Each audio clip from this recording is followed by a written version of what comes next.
स्नातक एमएलसी चुनाव रिजल्ट में जदयू के प्रत्याशी अभिषेक झा के चौथे नंबर पर रहने के बाद भी विपक्षी दल आरजेडी और कांग्रेस ने नीतीश कुमार की अगुवाई वाले एनडीए सरकार पर सवाल उठाने शुरू किए हैं। राजद विधायक उन्होंने कहा है कि तिरहुत में जो एमएलसी चुनाव हुआ उसके रिजल्ट को देखकर साबित होता है कि बिहार की बुद्धिजीवी समाज मौजूदा सरकार के साथ नहीं है।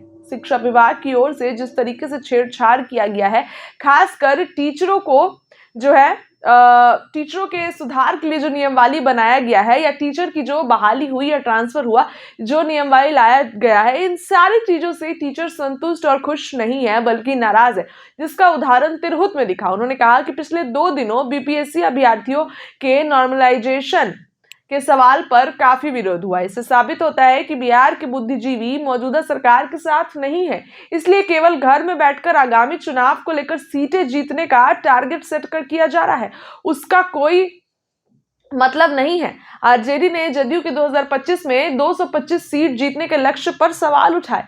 पढ़े लिखे लोगों ने एनडीए को बता दिया कि उन्हें नहीं पसंद है नीतीश कुमार। तिरहुत स्नातक उपचुनाव में जदयू चौथे नंबर पर इसलिए आई है। जदयू बैठे बैठे ही जीत का सपना सजा रही है, मगर जीत तेजस्वी यादव की होगी। आरजेडी ने देखिए दावा कर दिया है, 9 महीने हैं अभी विधानसभा चुनाव में।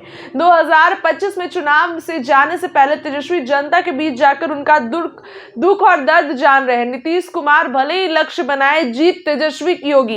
आरजेडी की ओर से उठाए गए सवाल पर एनडीए कैसे चुप रह सकती थी? एनडीए ने भी मुंहतोड़ जवाब दिया है। बिहार सरकार में मंत्री प्रेम कुमार है, उन्होंने कहा कि एनडीए को लेकर विपक्ष की सोच मुंगेरी लाल का सपना है।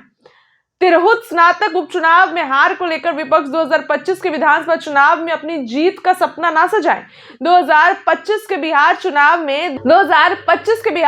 में 220 सीटों पर एनडीए की जीत होगी, क्योंकि बिहार का लालटेन युग से निकलने का काम एनडीए की सरकार ने किया है। तिरहुत उपचुनाव से पहले लोकसभा चुनाव और बिहार में 4 सीटों पर उपचुनाव के परिणाम भी देखे विपक्ष। एक जगह हार से 2025 का पूरा परिणाम विपक्ष अपने पक्ष में नहीं सोच लिए। एक जगह हार गए तो क्या आरजेडी ये नहीं सोचे कि हम जीतेंगे 2025 में? आरजेडी की ओर से तिरहुत रिजल्ट को लेकर आए कमेंट पर बिहार सरकार के अल्पसंख्यक मंत्री जमा खान ने जवाब दिया है। तिरहुत स्नातक सीट में जदयू को चौथे स्थान मिलने पर विपक्ष के सवालों पर सफाई दी है। विपक्ष ने एनडीए के 220 पार के लक्ष्य पर सवाल उठाए गए, उसके भी लेकर उन्होंने जवाब दिया है। विपक्ष एक चुनाव परिणाम देखकर रिजल्ट ना बताए। बिहार विधानसभा की 4 सीटों पर उपचुनाव के परिणाम को भी जरा याद कर ले। राजद की 3 सिटिंग सीटों को भी एनडीए ने जीत लिया। नीतीश कुमार के नाम पर वोट जनता देती है। एक चुनाव परिणाम से नीतीश कुमार के काम पर कोई असर नहीं होगा और ना ही आने वाले 2025 विधानसभा चुनाव में